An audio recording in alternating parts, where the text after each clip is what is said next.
Olá pessoal, sejam bem-vindos novamente, tá? Como eu havia prometido, hoje eu vou falar sobre variáveis condicionais, loops, métodos e estruturas. Quem é mais avançado não precisa ficar até o final, tá? Inclusive eu vou dar minhas considerações do que é que o pessoal mais avançado precisa saber para que eu possa liberá-los logo. E essa aula aqui vai ser mais uma aula inicial, tá? Vai ser para o pessoal que não entende muito bem disso aqui. Eu vou passar rápido pelo material que o Salesforce fornece, para poder deixar isso aqui mais fixado para vocês. Então, vamos lá. Primeiro eu vou falar a parte para o pessoal mais avançado. O que é que vocês precisam saber a respeito disso aqui? Vocês precisam entender apenas que a gente usa o Apex também como programação orientada a objetos, só que com certas ressalvas. Por que com certas ressalvas? Porque pelo fato do Apex ele ser limitado, ou seja, ele ter limite de caracteres, né, totais, a gente trabalha de uma forma mais minimalista quando a gente vai codar no Salesforce. Até porque, assim, tem como o cliente pagar para liberar mais caracteres de Apex. Só que não é uma coisa assim que as pessoas gostam de fazer, né? Desembolsar mais dinheiro. Então, o Apex, quando a gente vai codar, a gente coda de uma forma mais minimalista. Como minimalista? Sem muito encapsulamento, né? A gente usa mais métodos estáticos para poder não estar, enfim, criando instâncias e aumentando os caracteres de código. A gente também tem os design patterns mais minimalistas, geralmente, tá? Que é para a gente evitar estourar esses limites. Agora, no final do vídeo, eu ia passar para vocês. Cadê uma lista? Eita, eu nem botei aqui. Eu nem coloquei aqui. Mas eu vou depois. Vocês podem me cobrar, tá? Lá no Chatter. Que eu tenho um vídeo muito bom de um pessoal que fez um bootcamp e que fala sobre. E que mostra, né, a programação orientada a objeto em prática no Salesforce. Porém, é como eu disse para vocês. Procurem ser minimalistas quando estiver codando, tá? A segunda coisa que eu queria falar para o pessoal mais avançado, eu só queria mostrar o SObject. Ele se trata dos objetos de dentro do seu esforço. Vocês podem, por exemplo, imaginar as tabelas, tá? Os objetos nada mais são do que tabelas. Eu posso mostrar aqui para vocês no Schema Builder. Eu tenho aqui o objeto Account e tenho o objeto Contact. Eles têm ligações entre eles e eles têm ligações entre uns aos outros, né? O Account é pai de Contact, né? E eles possuem aí uma relação. Eles possuem uma relação lookup. E eu posso chegar aqui. Tá, esse aqui é o Developer Console, tá? Eu simplesmente abro ele apertando aqui, no botão do meio, para poder não abrir na mesma aba.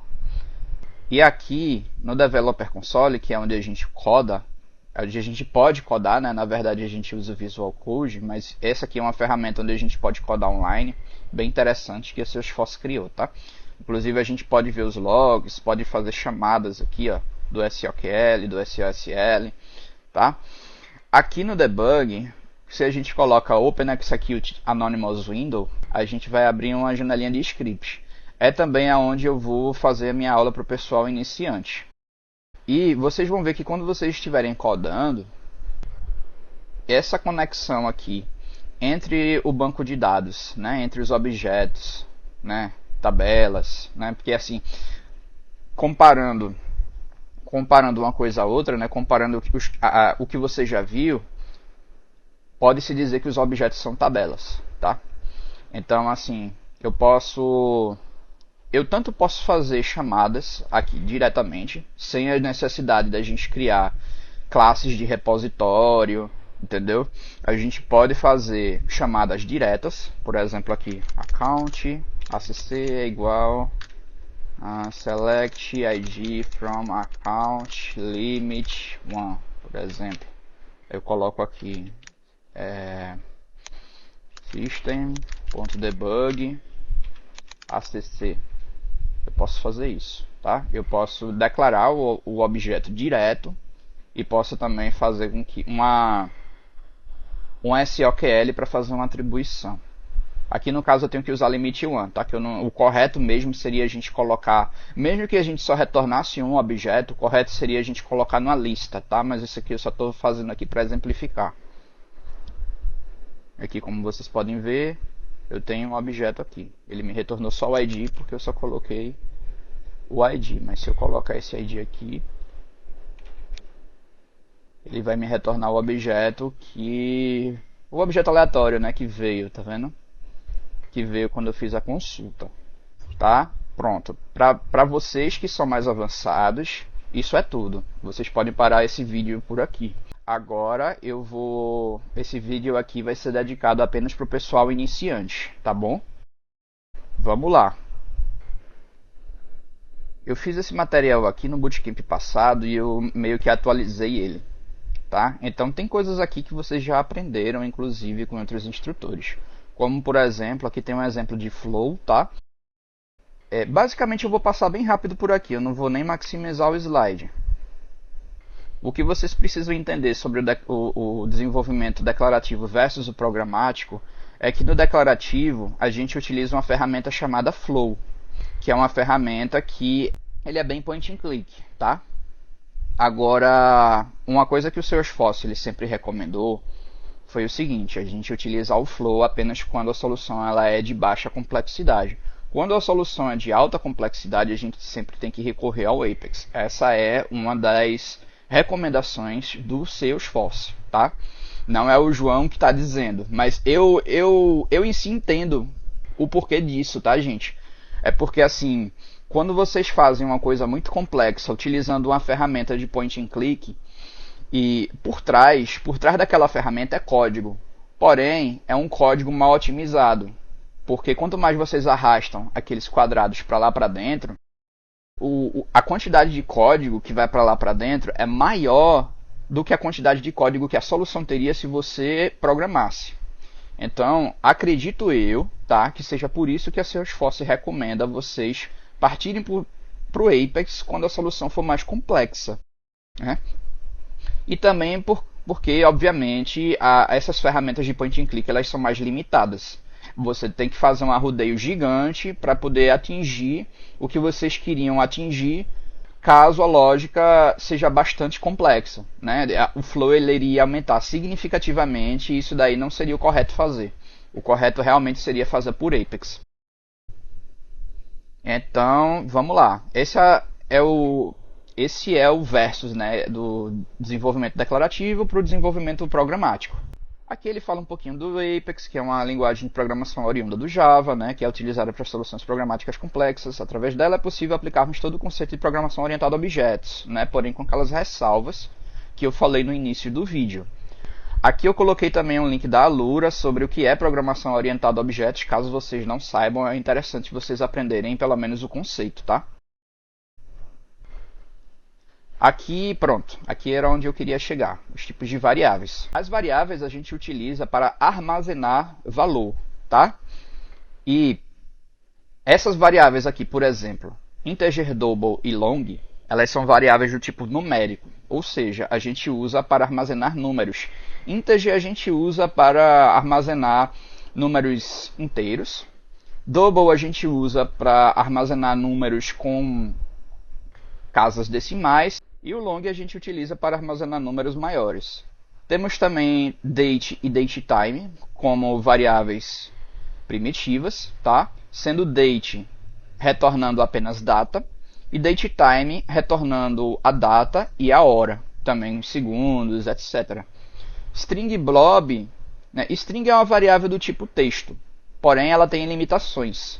Blob, ela é uma variável que a gente pode armazenar. Se a gente quiser, por exemplo, a gente pode armazenar um texto gigante. Porém, o objetivo dessa variável aqui é armazenar anexos, como por exemplo PDFs, né? Imagens, elas são convertidas em blob na programação para que elas caibam, para que elas caibam, né? dentro do seus FOSS, tá? Todas as variáveis que eu estou falando aqui, elas existem em outras linguagens de programação, tá? Variável do tipo SObject é aquela que eu havia falado anteriormente no início do vídeo. Ela pode ser um account, ela pode ser um contact, ela pode ser um objeto customizado que você cria. Só lembrando que se for um objeto customizado, você tem que colocar um underline, underline C, tá? E essas coisas vocês já devem ter visto, inclusive, nas trilhas, mas eu estou reforçando.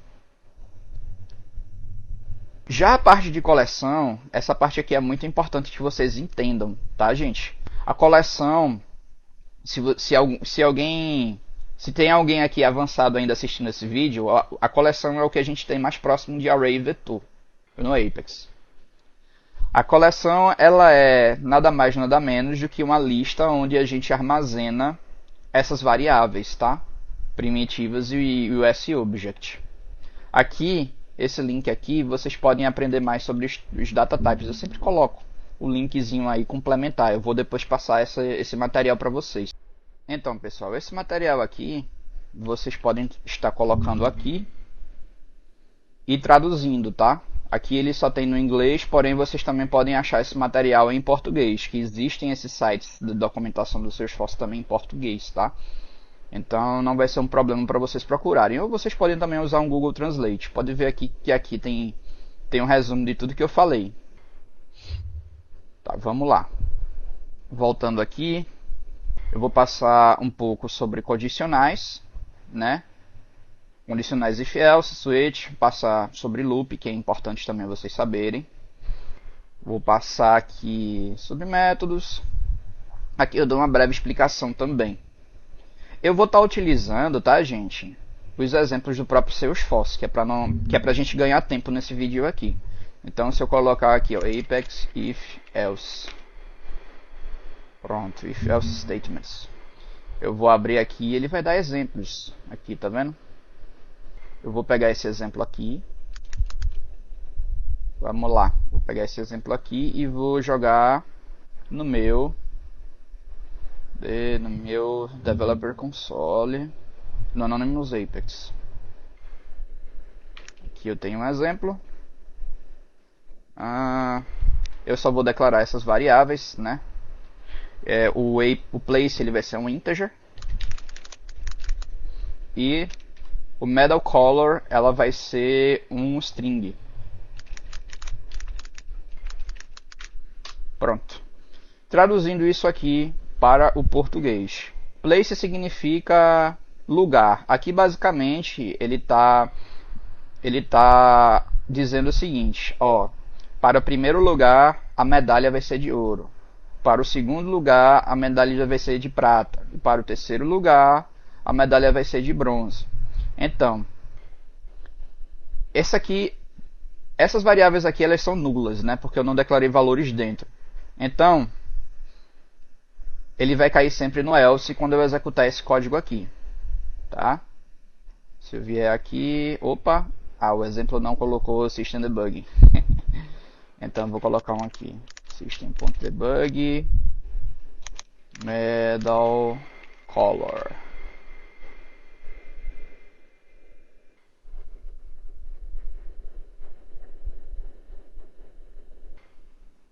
Nulo.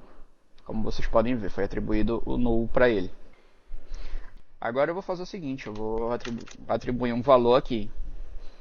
Se eu colocar aqui o número 1, a condicional if significa se, tá? E else significa se não. Quando eles estão juntos significa se não se, tá?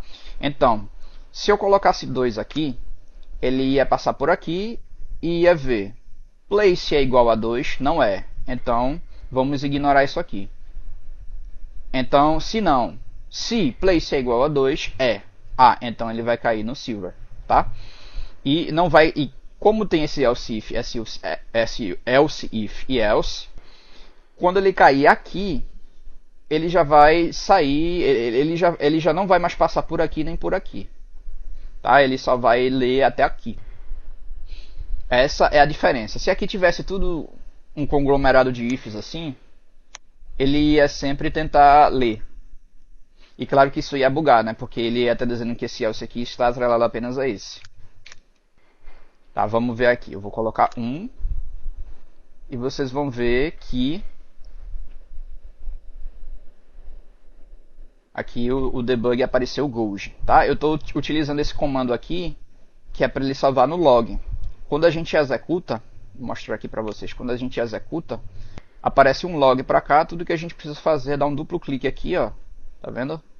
Ele vai abrir o log, eu marco essa caixinha aqui, debug only, e ele vai dizer, tá?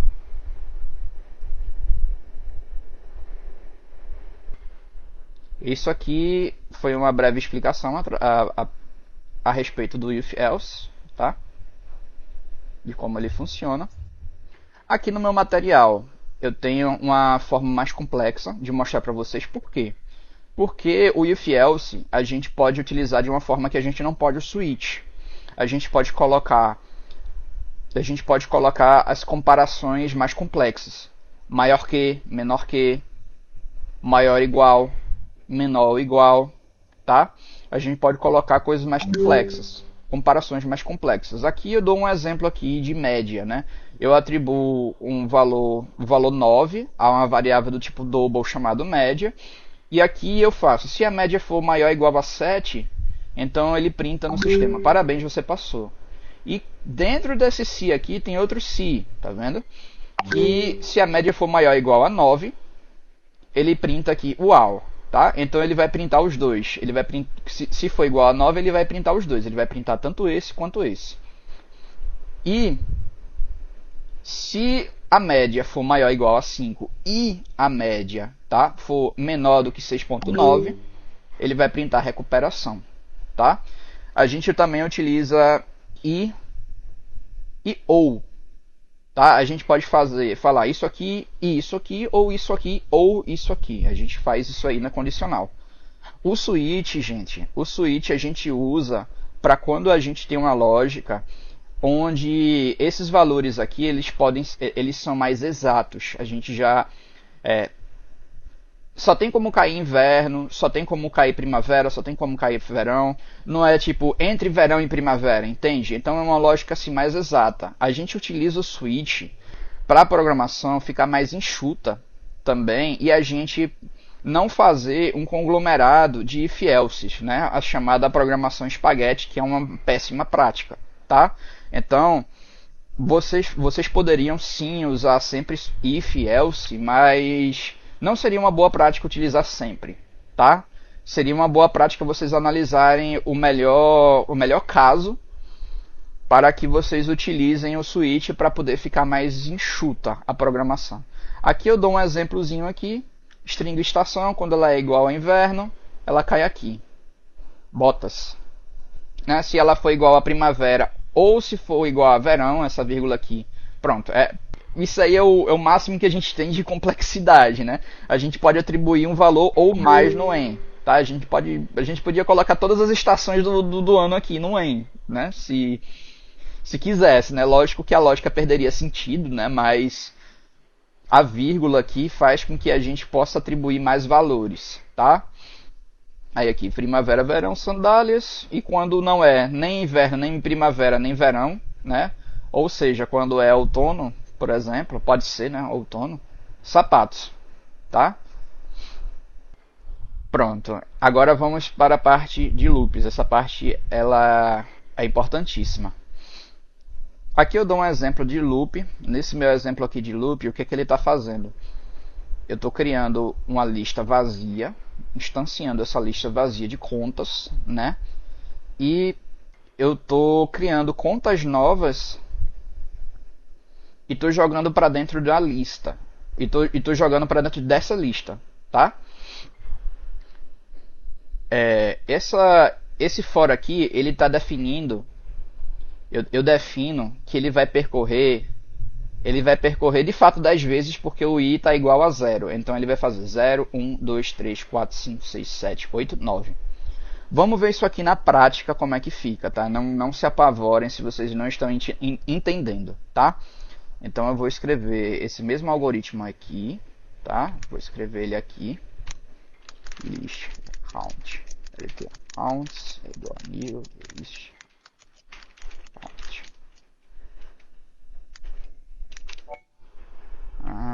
For integer igual a 0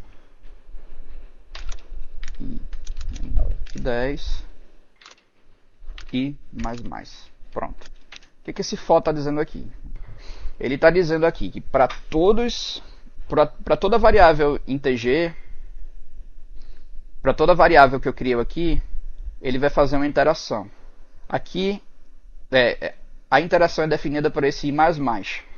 Ele vai fazer, sempre que o i for menor do que 10, ele vai continuar esse fluxo. Quando o i for igual a 10, ou quando o i for maior do que 10, que não vai acontecer, tá?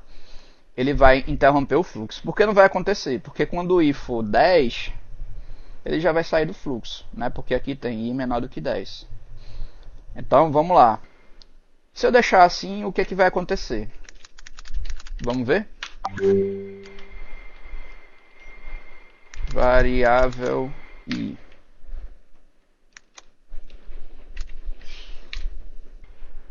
Vou executar.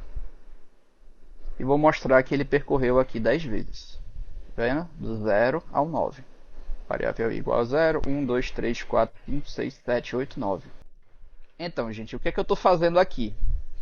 Aqui, basicamente, eu estou criando contas, adicionando essas contas numa lista, e depois eu insiro, podem ver que o DML, né, esse insert, ele está fora do for, tá? A gente nunca pode botar dentro do for, é por isso que eu criei uma lista aqui, para salvar essas 10 contas e depois inserir. Não se coloca DML dentro de iteração, é muito importante vocês saberem disso, não façam isso de forma alguma. Vamos lá, aí o acc.name está igual a conta teste número i. Por que eu coloquei um mais i aqui? Porque esse i ele vai assumir esses valores aqui. Esse i ele vai assumir 0, 1, 2, 3, 4, 5. Então como é que isso aqui vai ficar? Vai ficar conta teste número 0, conta teste número 1, conta teste número 2. Vamos ver isso aí na prática? Vamos lá. Count acc igual a new count acc.name igual conta teste número. Opa. Teste. LT accounts add acc. Aqui eu não vou nem fazer o insert. Eu vou dar um system debug. Vou dar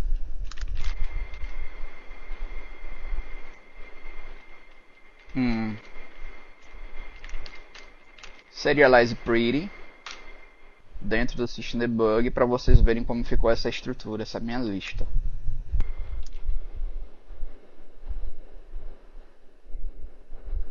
Bug, pronto. Olha aqui como ela ficou.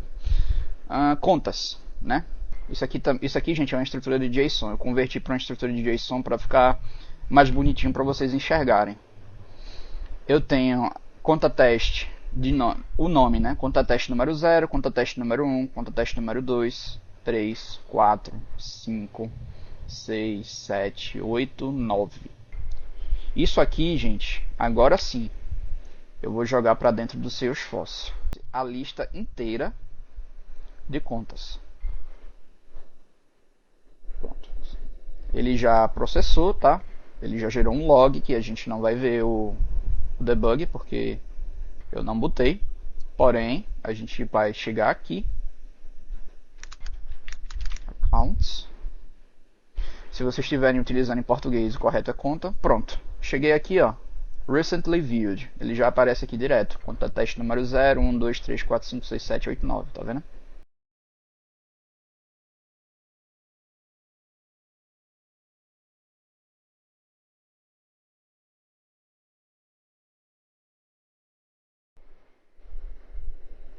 Aqui eu tô fazendo fazendo uma consulta para jogar diretamente os valores da conta dentro da lista. Aqui eu vou verificar apenas o size dela. Vamos ver.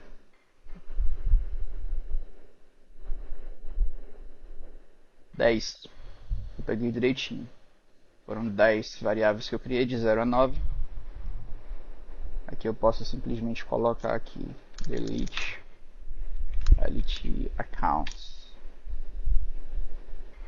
Quando eu botar deletar, dá um refresh aqui, vai sumir. Deu sucesso. Vamos lá. Vou dar continuidade aqui. Pronto, esse loop aqui é semelhante a um for each, tá? Para quem manja mais um pouquinho de programação, ele é semelhante a um for each. Aqui, o que eu estou fazendo? Isso aqui, eu vou dar esse exemplo aqui, vocês vão entender melhor quando eu estiver dando a minha aula de trigger, tá? Aqui eu estou pegando uma lista de registros de conta, tá? Tem vários registros de conta vindo aqui. Eu estou pegando essa lista e estou fazendo uma atribuição. Eu estou deixando o endereço de envio igual ao endereço de cobrança. É o que eu estou fazendo aqui, basicamente. Shipping é endereço de envio e billing é endereço de cobrança. Né? Eu estou simplesmente fazendo isso aqui. Eu estou pegando... Aqui para todos os registros de conta que estão contidos dentro desta lista, faça isso. Tá? Então, se aqui tiver 99 registros, ele vai percorrer isso aqui 99 vezes, alterando os 99 registros. Tá? É o que esse... Isso aqui é o tipo inclusive, isso aqui é o tipo de interação que a gente mais utiliza no Apex, tá? A gente mais utiliza. Eu vou até dar um exemplozinho aqui, ó.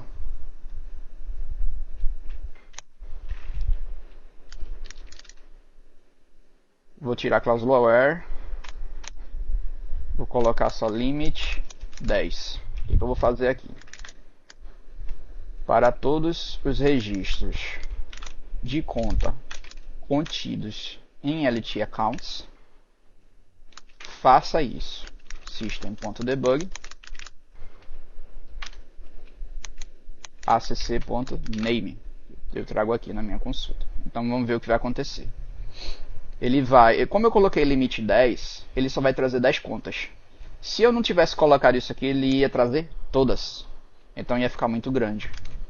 Então vamos deixar 10, né? Que torna o que eu quero fazer muito mais rápido e mostra para vocês de forma eficiente o que essa estrutura faz. Aqui eu peguei 10 contas aleatórias. Como vocês podem ver, ele trouxe para mim os nomes. Tá? Pronto. Método é um conjunto de instruções que faz uma determinada tarefa. Métodos podem possuir ou não modificadores de acesso, private, public, global ou protected, tá? Esses modificadores de acesso, quando você coloca private, eu vou mostrar aqui uma estrutura de um método que fica melhor para vocês compreenderem. Deixa eu pegar aqui, deixa eu ver se tem aqui. Pronto. Aqui tem um método aqui. Que tem vários métodos no caso. Isso aqui é uma trigger, tá? Depois eu vou mostrar para vocês como é que isso faz, para que isso serve. Mas eu só quero mostrar mesmo os métodos. Cada trecho que eu estou destacando aqui são métodos.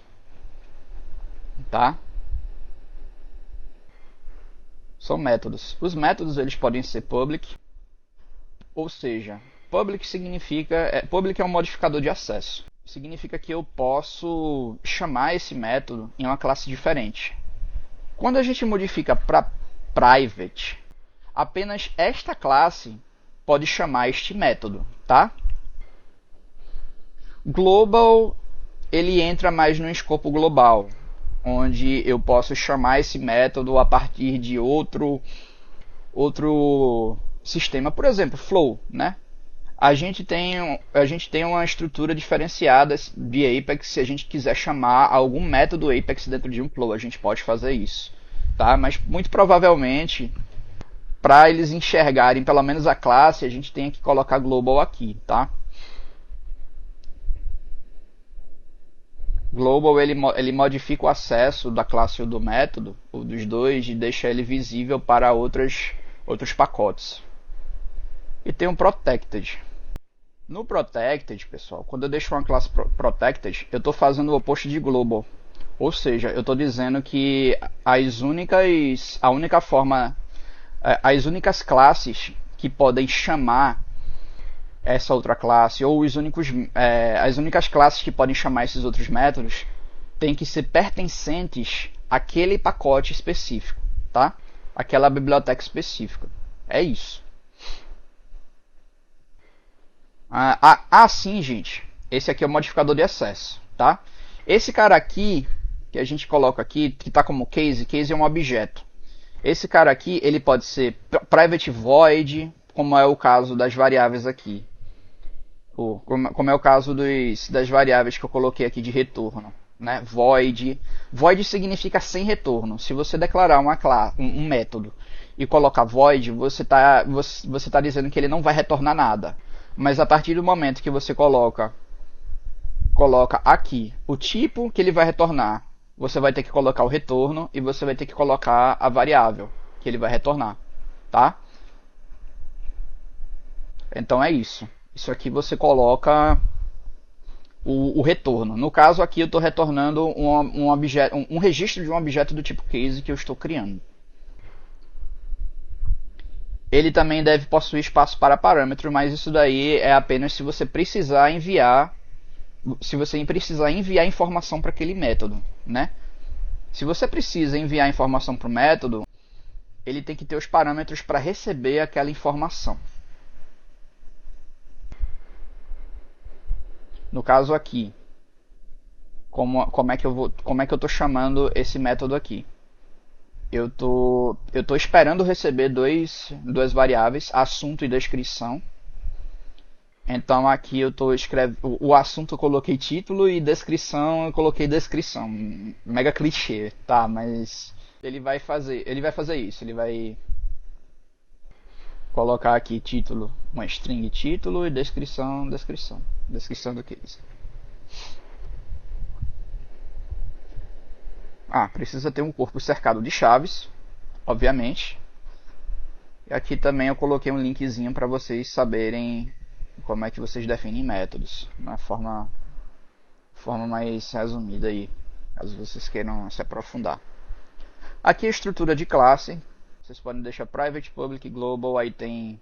Eu não vou entrar em muitos detalhes, tá, gente? Porque essa aula aqui, o objetivo dela é ser mais rápida, ser introdutória, para que eu possa tá focando só nos desafios com vocês e tirando dúvidas, tá? Que esse é o principal foco da minha aula, que vai ser live, é tirar dúvidas e focar em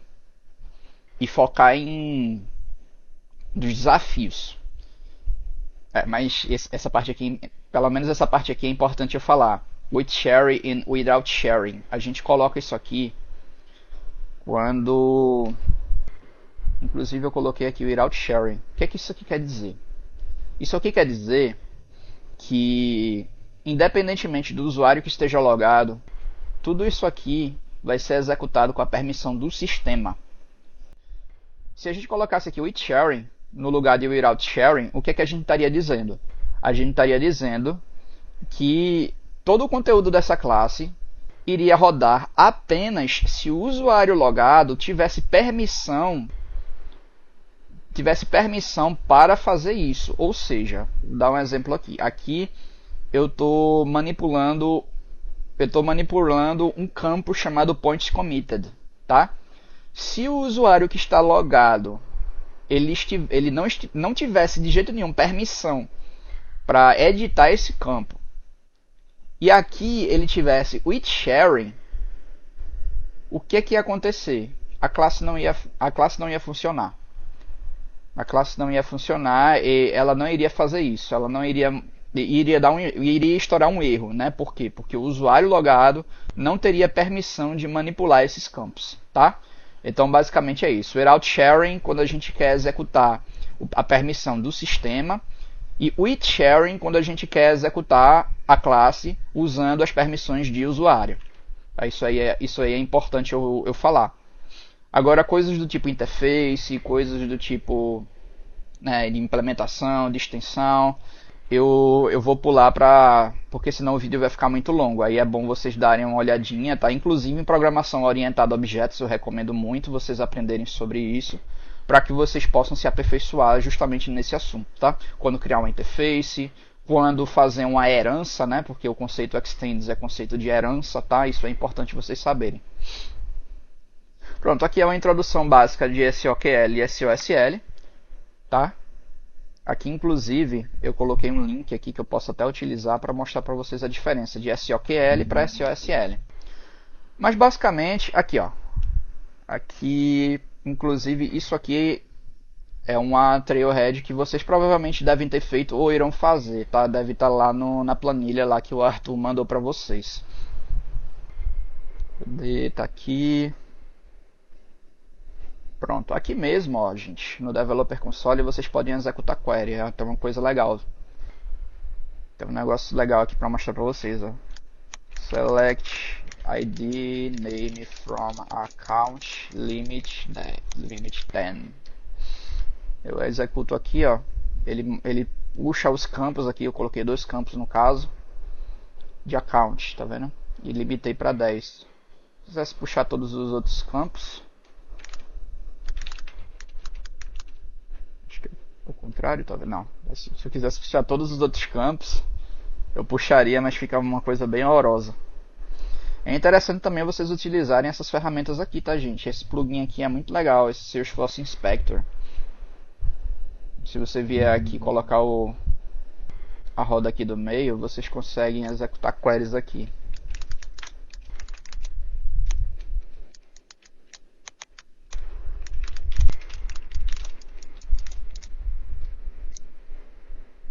Aqui eu consigo enxergar de forma melhor o que tá. Aqui eu estou puxando todos os campos. Dá conta. A gente não usa o asterisco, tá? Isso inclusive aqui foi uma implementação recente do Salesforce. Antes a gente não tinha, antes para poder a gente pegar todos os campos, a gente tinha que colocar todos os campos na query, tá?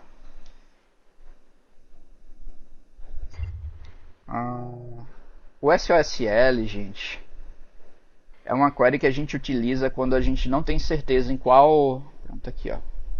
Perfeito, esse aqui é um bom exemplo aqui. Cadê? Aqui, ó. Find crisis in all fields returning contact. Né? A gente está procurando, a gente não tem certeza de onde está esse elemento aqui, qual campo tem um registro desse elemento aqui. Então, a gente utiliza SOSL para varrer todos os campos e procurar esse carinha aqui. Entendeu? Aí aqui a gente especifica os campos, ó, first name, last name, phone, e-mail, title. E o que acontece? A gente também pode fazer o SOSL não somente retornando, não somente procurando em diferentes campos. A gente também pode fazer procurando isso aqui em diferentes campos de diferentes objetos. Ou seja, eu posso aumentar esse returning aqui, eu posso colocar não só o contact, por exemplo, como eu poderia colocar account, né? Eu poderia aumentar o número de objetos que eu estaria procurando esse nome aqui, tá? Então, pessoal, para vocês verem que isso aqui funciona, eu vou pegar esse cara aqui e vou jogar no Anonymous Apex. Ops. Agora aqui no Anonymous Apex. Tá? Estou procurando nome Crisis em todos os campos, retornando contact. E aqui eu estou especificando aqui first name, last name, phone, e-mail, description. Aqui ele vai executar. Eu vou colocar aqui debug. Ele não achou nenhum porque não tem crisis, tá? Mas se vocês chegarem aqui, por exemplo, aqui tem first name, eu posso chegar aqui, vir aqui em contact, né? É contact. Eu posso chegar aqui no account aleatório aqui, criar um contact aqui, colocar o nome dele de crisis. Será que roda? Ah, last name. Aqui. Só o last name é necessário. Vou criar. Vou executar aqui. E ele achou. Tá vendo? Antes ele não tinha achado nada. Aqui ele achou, porém eu deixei uma... Deixa eu ver o que ele queria trazer aqui. Ah, ele queria trazer a junção de last name com first name. Eu coloquei nulo. Quer dizer, eu não coloquei nada, né? Eu não coloquei nada no first name, então ele vai retornar crisis, null.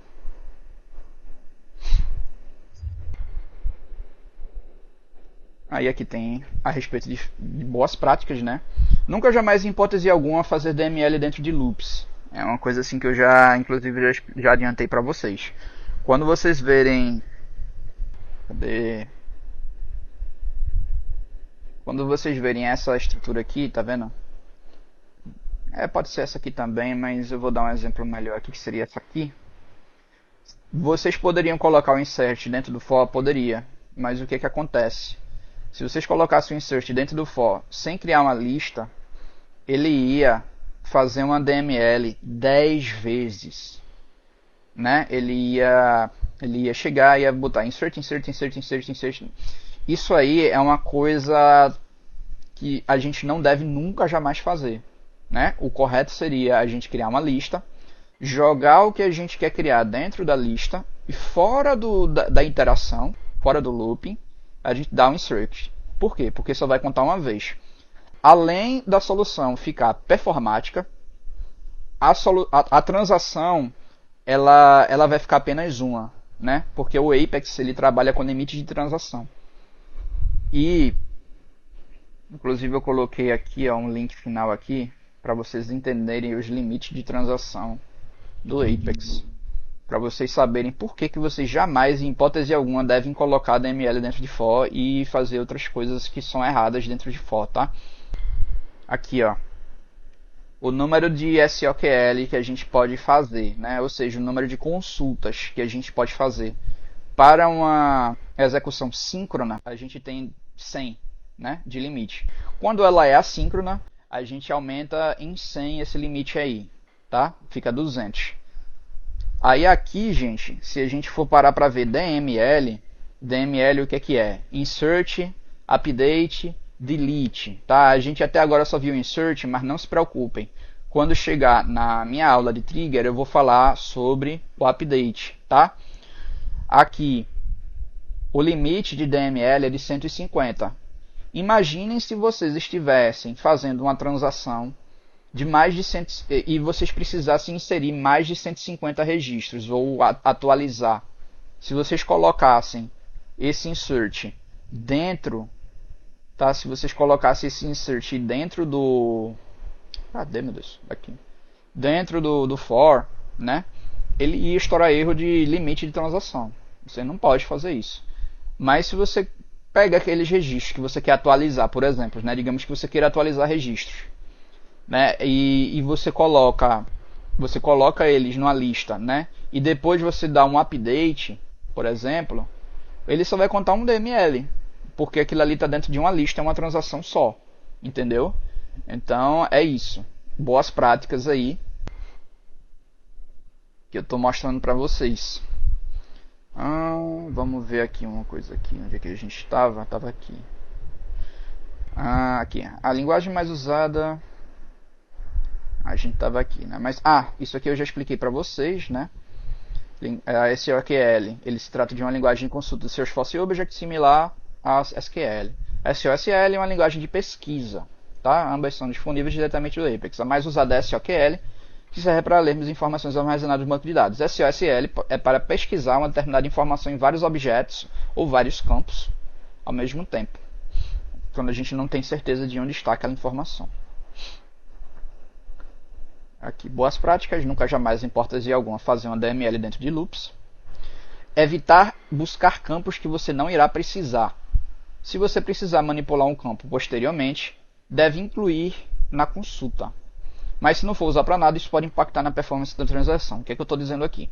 Eu estou dizendo que quando eu faço quando eu vou fazer uma consulta, cadê?